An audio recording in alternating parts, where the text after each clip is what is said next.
Sometimes the greatest mistake a person can make begins with believing they already know who deserves their respect. The late afternoon sun stretched long golden reflections across the polished sidewalks of northwest Washington, D.C., where government buildings blended almost seamlessly with quiet tree-lined streets and carefully restored brownstones. Traffic moved at its usual measured pace, interrupted only by the distant wail of a passing siren and the occasional rumble of black SUVs traveling toward a nearby federal security conference. Most pedestrians hurried with their heads down, carrying coffee cups or briefcases, paying little attention to the strangers who crossed their paths. Marcus Ellington walked alone with calm, unhurried steps, wearing faded blue jeans, a charcoal windbreaker, and a well-worn pair of walking shoes that had seen countless early morning miles. At 52, he carried himself with quiet confidence that never demanded attention. His silver-flecked beard framed a thoughtful smile that appeared whenever he greeted someone passing by, though few ever returned it. He preferred walking whenever his schedule allowed. It reminded him of the neighborhood where he had grown up decades earlier, long before security barricades and television cameras became part of everyday life in the nation's capital. He kept one hand inside his jacket pocket, lightly touching the leather wallet he always carried, while the other held a small paper bag containing a sandwich he had picked up from a family-owned deli just around the corner. Several blocks ahead, temporary barricades narrowed the street as uniformed officers redirected vehicles around the security perimeter established for the conference. Officer Daniel Brooks had already spent nearly 8 hours on his feet. Every radio transmission seemed to raise the pressure another notch, and every instruction emphasized the same message: remain alert, question anything unusual, trust your instincts. As Marcus approached the intersection, Brooks noticed him immediately. A man walking alone toward a restricted area. Casual clothes. Calm expression. No visible credentials. Brooks stepped forward, lifting one hand to stop him before he reached the barricade.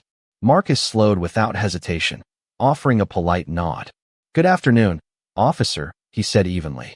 "I'd be happy to show identification if you need it." Before Marcus could finish reaching toward his wallet, a sudden misunderstanding unfolded in seconds. Brooks reacted instantly, believing he needed to secure the situation first. Marcus stumbled forward onto one knee as startled gasps rose from nearby pedestrians. The paper bag slipped from his hand, rolling gently across the sidewalk while the wrapped sandwich came to rest beside the curb. A little girl clutching her mother's hand froze, her eyes widening in confusion. Someone across the street quietly lifted a phone. Another witness whispered, "He wasn't even arguing." Marcus remained remarkably composed, taking a slow breath as he looked toward the officer with steady eyes instead of anger. Around them, the afternoon seemed to stop. Even the breeze that moments earlier had stirred the American flags outside the nearby federal building now felt strangely still, as if the entire street were waiting for something no one yet understood. Marcus did not raise his voice. He did not pull away. He simply remained where he was, breathing slowly as if years of discipline had taught him that the loudest response was often silence. His jacket gathered a thin layer of dust from the sidewalk, yet his expression never hardened. Instead, he glanced briefly toward the little girl who was still watching from behind her mother, offering the faintest reassuring smile before returning his attention to Officer Brooks. There was no resentment in his eyes, only quiet patience that seemed strangely out of place amid the growing tension. Around them, more people slowed their pace. Office workers paused halfway across the crosswalk. A delivery driver stepped out of his truck but stayed several yards away. No one wanted to interrupt, yet no one wanted to leave either. The silence felt heavier than the afternoon air. Officer Brooks kept his focus fixed on Marcus, convinced he was following every procedure exactly as he had been trained. The radio clipped to his shoulder continued, crackling with updates about the security operations surrounding the conference only a few blocks away. Every message repeated the same reminder: stay vigilant. Expect the unexpected. Brooks believed those words completely. He had built his career on reacting quickly, trusting instinct before hesitation could create risk. From where he stood, caution felt like responsibility. Marcus understood that look. He had seen it before in airports, hotels, restaurants, and even outside office buildings where strangers quietly decided who belonged before asking a single question. It was never one moment that stayed with him. It was the pattern. Years had taught him not to measure people only by their worst first impression. His late father had once told him, "Character is revealed when nobody expects you to stay calm." Marcus had carried those words through every promotion, every difficult decision, and every public responsibility that eventually shaped the course of his life. He had promised himself long ago that no title would ever become more important than his humanity. The wallet still rested inside his jacket, untouched. He knew exactly what it contained. Identification, credentials, answers that could change the atmosphere of the entire street within seconds. Yet he also knew that reaching for it without permission now could deepen a misunderstanding that was already unfolding before dozens of witnesses. A gentle breeze drifted through the maple trees lining the avenue, carrying the scent of fresh coffee from a nearby cafe. The paper bag with his sandwich remained beside the curb, forgotten by everyone except an elderly man who quietly picked it up, brushed away a little dust, and placed it carefully on a nearby bench. Marcus noticed the small act of kindness and answered it with another grateful nod. Even in uncomfortable moments, he believed dignity spread the same way fear did, one person at a time. Somewhere in the distance, the low hum of approaching engines echoed through the corridor of government buildings, still too far away for anyone to understand why they were coming or who they were coming for. Officer Daniel Brooks slowly eased his grip and took one careful step back, though his posture remained guarded. His breathing was steady, but his thoughts moved much faster than the calm expression on his face revealed. Every decision he had made during the past few minutes felt justified according to the information he believed he had. The security briefing before sunrise had warned every officer assigned to the operation that appearance could be deceiving, that confidence could be manufactured, and that hesitation during a high-profile federal event could carry consequences measured far beyond one city block. Brooks had repeated those instructions in his mind throughout the day, convincing himself that quick judgment protected innocent people. Yet something about the man standing quietly before him refused to fit the pattern he expected. Marcus showed no panic, no anger, no attempt to argue. Instead, he stood with his shoulders relaxed, dusting the sleeve of his windbreaker with slow, deliberate movements before folding his hands comfortably in front of him. The composure unsettled Brooks more than resistance ever could. Around the intersection, the atmosphere continued to shift. Conversations faded into whispers. The phones raised only moments earlier were now held perfectly still, their owners sensing that the situation had not reached its conclusion. A woman standing outside a bakery quietly murmured that the gentleman had offered to show identification before anything happened. A middle-aged veteran wearing an old baseball cap nodded silently, but chose not to interfere. Experience had taught him that important moments often revealed themselves only after everyone stopped talking. Marcus lifted his eyes toward Brooks again, speaking with the same measured tone that had never once changed. "Officer, I understand that today carries unusual responsibilities. When you are ready, I would still appreciate the opportunity to identify myself properly." There was neither accusation nor sarcasm in his voice. Every word sounded sincere, almost compassionate, as though he recognized the weight resting on the younger man's shoulders. Brooks hesitated for the first time since the encounter began. The certainty that had guided every earlier decision no longer felt quite as solid. His gaze drifted toward the inside pocket of Marcus's jacket, where the wallet remained untouched. A quiet instinct suggested that perhaps the next few seconds deserved more patience than the last few had received. Before he could answer, the distant sound that had been growing steadily louder finally became impossible to ignore. The deep, synchronized hum of several powerful engines rolled between the government buildings, echoing against polished stone walls. Heads turned almost in unison toward the far end of the avenue. A line of identical black sport utility vehicles appeared beyond the security barricades, moving with calm precision rather than urgency. Their dark windows reflected the afternoon sunlight as they approached the intersection in perfect formation, and for reasons no one present could yet explain, every conversation on the sidewalk fell completely silent. The convoy slowed with remarkable precision before stopping several yards from the intersection, its engines settling into a quiet mechanical hum that seemed to replace every other sound on the street. No flashing lights, no dramatic announcements, just disciplined stillness. Officer Brooks instinctively glanced toward the arriving vehicles before returning his attention to Marcus, uncertain whether the two events had any connection at all. He took a measured breath and spoke with a firmer voice than he actually felt. "Sir, if you intend to reach for identification, I need you to tell me exactly what you are doing before you move."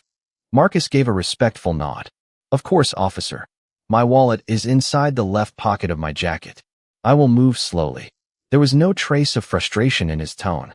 He waited without making the slightest motion, allowing Brooks complete control of the moment.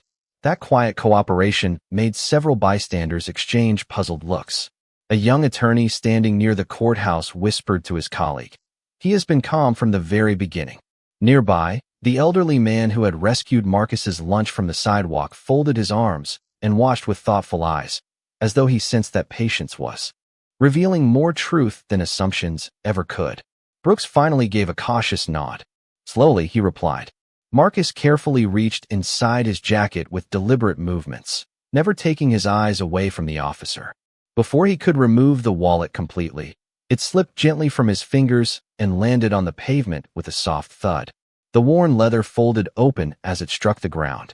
Several cards remained tucked inside, but one dark credential case partially unfolded beside it, catching a narrow beam of afternoon sunlight. Brooks stepped forward and picked it up automatically, expecting nothing more than an ordinary identification holder. At first glance, he noticed only the familiar seal stamped into the leather. His brow tightened.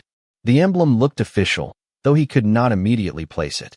He turned the credential over in his hand, preparing to verify the identification exactly as procedure required. Before he had the opportunity to read it carefully, the rear doors of the lead sport utility vehicle opened almost simultaneously. Men and women dressed in dark business suits stepped onto the pavement with practiced composure. Their earpieces glinted beneath the afternoon light as they surveyed the intersection with disciplined awareness. None of them appeared alarmed. None of them hurried. Yet every movement carried quiet authority. One of the agents looked across the street and immediately recognized Marcus. His expression changed instantly from professional focus to unmistakable concern. Without raising his voice, he began walking directly toward him, followed closely by several others. The crowd naturally parted, creating a clear path without anyone asking them to move. Officer Brooks remained standing exactly where he was, still holding the leather credential in his hand, unaware that within the next few seconds a single line of printed text would completely transform everything he believed he understood about the quiet man who had never stopped treating him with respect. The lead agent stopped only a few feet from Marcus before speaking with quiet urgency that carried far more weight than a raised voice ever could. "Sir, are you all right?" Marcus answered with the same calm expression he had worn since the encounter began. "I am fine, Agent Collins. Thank you." The exchange lasted only seconds, yet it changed the atmosphere across the entire intersection. Brooks looked from Marcus to the approaching agents, then back to the leather credential still resting in his own hand. His fingers tightened slightly as he finally opened it completely. The polished federal seal reflected the late afternoon sunlight. Beneath it, bold lettering identified the agency. Federal Bureau of Investigation. Brooks swallowed and continued reading. The next line forced him to stop breathing for a brief moment. Director, Marcus Ellington. His eyes returned to the photograph, then back to the man standing quietly before him, then once more to the title, hoping he had somehow misunderstood what he was reading. He had not. The realization settled over him with crushing clarity. The respectful gentleman he had viewed only minutes earlier as another unidentified pedestrian was the highest-ranking official in the nation's premier federal investigative agency. Around them, several agents formed a discreet protective circle without displaying aggression or creating panic. Their movements were smooth, disciplined, almost invisible to anyone not paying close attention. One agent retrieved Marcus's paper bag from the nearby bench and handed it back with a polite smile. Another quietly collected the wallet that had fallen onto the sidewalk, checking that nothing inside had been lost before returning it with both hands. Marcus accepted it with genuine gratitude, thanking each person by name. Brooks noticed that every member of the team addressed Marcus with unmistakable respect, yet Marcus answered every greeting with equal humility. There was no arrogance, no public display of authority, No attempt to embarrass anyone. That contrast struck Brooks harder than the credential itself. The crowd had become completely silent. Even the phones that moments earlier had captured every detail now hung forgotten at people's sides. The little girl who had watched everything unfold tugged gently on her mother's sleeve and whispered, "He was nice the whole time." Her mother quietly nodded, unable to find better words. Agent Collins stepped beside Marcus and spoke softly. "Director, the conference security detail has been waiting. We were concerned when your location signal stopped moving." Marcus offered a small apologetic smile. "An unexpected delay," he replied. His voice remained warm, almost gentle. Brooks stood frozen, still holding the open credential until Marcus slowly extended his hand toward it. There was no demand in the gesture, only quiet patience. Brooks immediately returned it with both hands, unable to hide the disbelief written across his face. For the first time that afternoon, every instruction from the morning briefing, every assumption he had trusted, and every confident conclusion he had reached seemed painfully incomplete. Standing before him was not simply a respected federal leader. It was a man who had been treated with dignity by almost everyone except the one person entrusted to protect it. For several long seconds, no one moved. The noise of the city seemed to drift somewhere far beyond the intersection, replaced by the soft rustling of leaves overhead and the distant ringing of a church bell several blocks away. The late afternoon light settled across the pavement with a warm amber glow, stretching long shadows behind every person standing there. Marcus slipped the credential carefully back into his wallet, as though it were nothing more than another everyday item. He brushed a faint trace of dust from his jacket sleeve, accepted the paper bag containing his sandwich, and offered a grateful smile to the elderly man who had protected it from being crushed beneath passing feet. "Thank you," Marcus said quietly.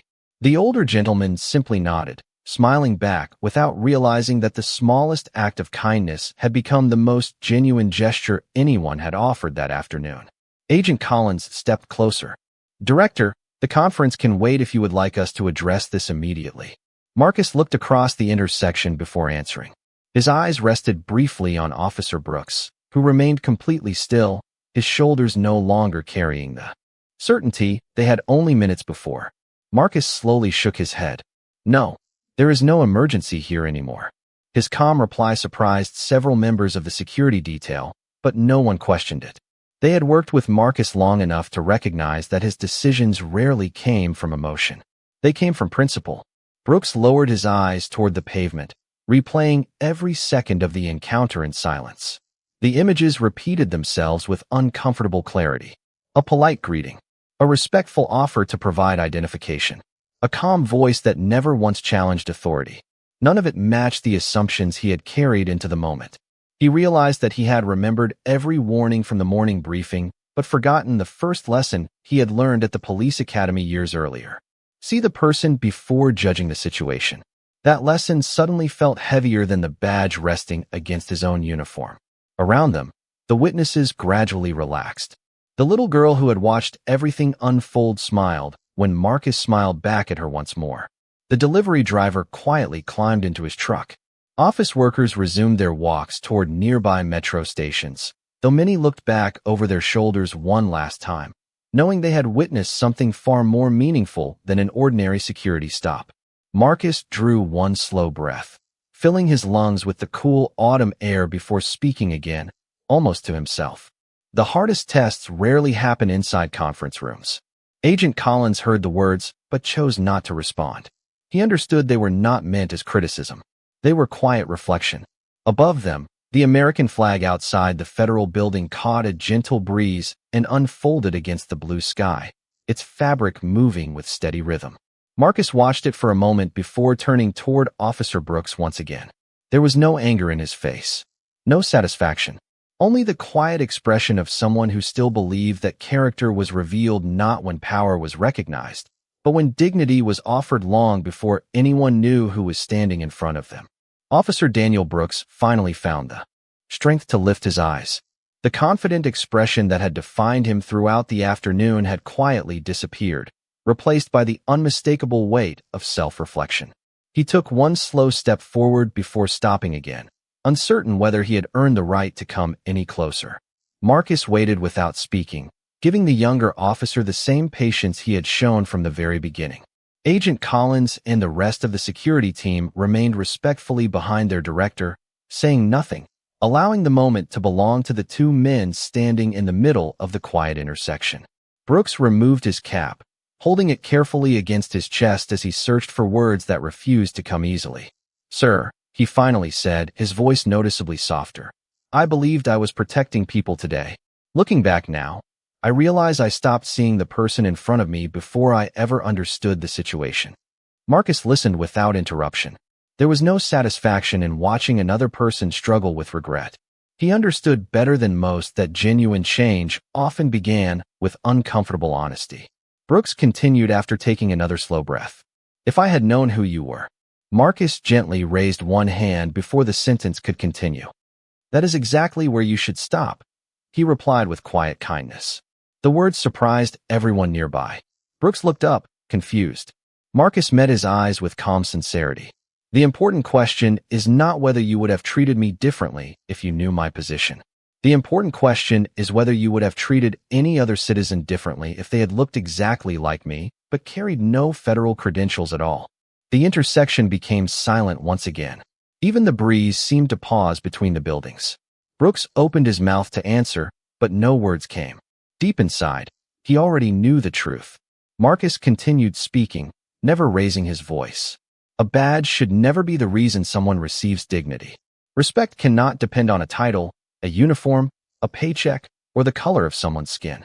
Otherwise, it is not respect. It is recognition of power. The simple sentence settled over everyone standing nearby. Agent Collins quietly lowered his eyes. Several witnesses exchanged thoughtful glances. The elderly man near the bench slowly nodded to himself as though he had just heard something he would remember for the rest of his life. Brooks felt every carefully chosen word more deeply than any formal disciplinary review could have reached him. He understood that Marcus was offering something far greater than forgiveness. He was offering an opportunity to become a better officer than the one who had started his shift that morning. Marcus slipped his wallet back into his jacket pocket and picked up the paper bag containing his lunch. His movements remained unhurried, unchanged by rank or recognition.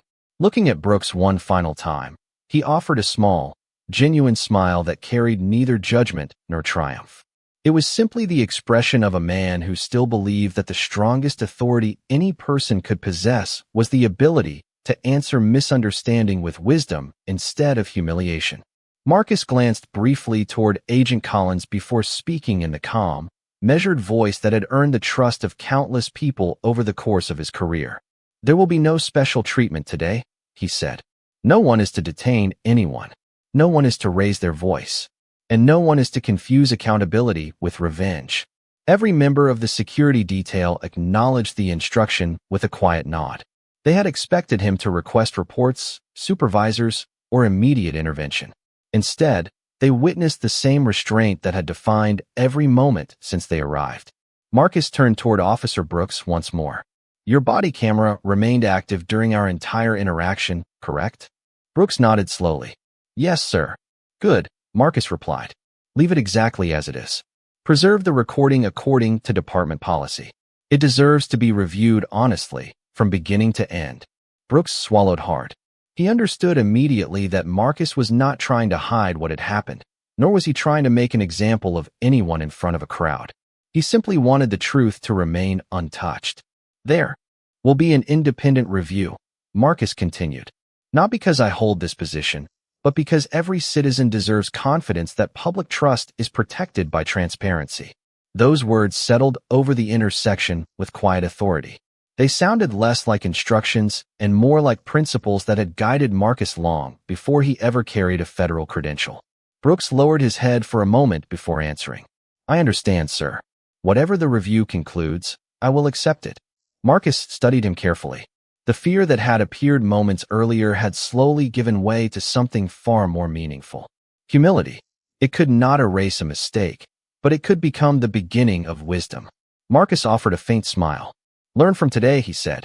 "If this becomes only the worst day of your career, then nothing has been gained. If it becomes the day you remember every time you meet someone new, then perhaps something good can still grow from it." Brooks felt his eyes grow warm. No lecture from an academy instructor had ever reached him the way those few sentences did. Nearby, the little girl stepped away from her mother and quietly waved at Marcus. He smiled warmly and waved back before she returned to her mother's side with a grin that brightened the entire sidewalk. The witnesses gradually resumed their routines, but many carried away more than the memory of an unusual encounter. They had watched authority answer misunderstanding with grace instead of pride.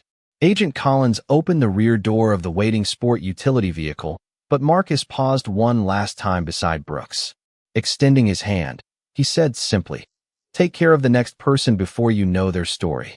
Brooks accepted the handshake with both respect and gratitude. It lasted only a moment, yet it carried a lesson that would remain long after the vehicles disappeared beyond the federal buildings and the afternoon quietly settled back into its ordinary rhythm. 3 months later, the maple trees along the same Washington Street had traded their autumn colors for the fresh green of early spring. Morning sunlight reflected from the glass buildings, and the city moved with its familiar rhythm of commuters, buses, and quiet conversations carried by a gentle breeze. Officer Daniel Brooks stood at the same intersection where one unexpected afternoon had changed the direction of his career. Much had happened since then. The independent review had confirmed that every step of the encounter deserved careful examination. Additional training followed, not as punishment alone, but as an opportunity to rebuild judgment through understanding rather than assumption. Brooks accepted every recommendation without argument. He attended community meetings on his days off, listened more than he spoke, and slowly discovered that every conversation taught him something no classroom ever could. He began recognizing names instead of faces, stories instead of appearances, neighbors instead of strangers. The badge on his uniform had not changed, but the person wearing it had. Shortly before noon, a familiar black sport utility vehicle rolled quietly to the curb across the street. Brooks looked up, immediately recognizing the man who stepped onto the sidewalk, carrying the same calm presence that seemed untouched by rank or reputation. Marcus Ellington wore another simple jacket, another pair of comfortable walking shoes, and the same warm expression that had never disappeared, even during the most uncomfortable moments they had shared. There was no security display, no dramatic arrival, only a man continuing his daily habit of walking whenever time allowed. Brooks crossed the sidewalk at an unhurried pace and stopped several feet away. Before either man spoke, they simply exchanged a quiet smile of recognition. "Good morning, Director Ellington," Brooks said respectfully. Marcus answered with a gentle shake of his head and a friendly smile. "Good morning, Officer Brooks." "Marcus is just fine." Brooks smiled for the first time. It was a genuine smile, free from nervousness or regret. "I wanted you to know," he said, "that I remember your words every single shift. They remind me that every person I meet has a story I cannot see." Marcus nodded, his eyes reflecting quiet satisfaction rather than pride. Then that afternoon accomplished something worthwhile. They shook hands once more, not as men separated by titles, but as two people connected by a lesson neither would ever forget. As Marcus continued his walk beneath the bright morning sky, Brooks returned to his post. A family approached the crosswalk, and before anyone asked, Brooks greeted each of them with the same courtesy he now offered everyone. The little boy smiled back, holding his father's hand as they safely crossed the street. Marcus glanced over his shoulder only once. Seeing that simple exchange, he smiled quietly before disappearing into the flow of the city. Above the federal buildings, the American flag moved gently in the spring wind, while the sounds of ordinary life filled the streets once again. Nothing about the city looked different, yet everything that truly mattered had changed, because real justice had not ended with a punishment. It had begun with a person choosing to see another human being before seeing anything else.